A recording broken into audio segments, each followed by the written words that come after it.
کہ رسول اللہ صلی اللہ علیہ وسلم نے فرمایا، اللہ تعالیٰ نے مکے کو حرمت والا شہر قرار دیا ہے، یہ نہ مجھ سے پہلے کسی کے لیے حلال تھا اور نہ میرے بعد کسی کے لیے حلال ہوگا، میرے لیے بھی ایک دن چند لمحات کے لیے حلال ہوا تھا، سو اب اس کی نہ گھاس کاٹی جائے، نہ اس کے درخت کاٹے جائیں، نہ اس کے شکار بھگائے جائیں، اور نہ اس میں کوئی گری ہوئی چیز اٹھائی جائے،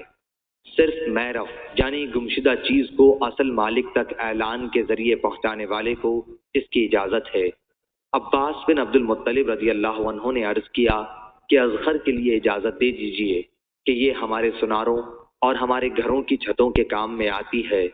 تو آپ صلی اللہ علیہ وسلم نے اصغر کی اجازت دے دی۔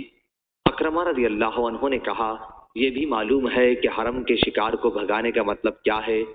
اس کا مطلب یہ ہے کہ کسی درخت کے سائے تلے اگر وہ بیٹھا ہوا ہو تو تم سائے سے اسے ہٹا کر خود وہاں بیٹھ جاؤ۔ عبد الوہاب نے خالد سے اپنی روایت میں یہ الفاظ بیان کیے کہ اصغر ہمارے سناروں اور ہماری قبروں کے کام میں آتی ہے۔ صحیح بخاری حدیث نمبر 2090۔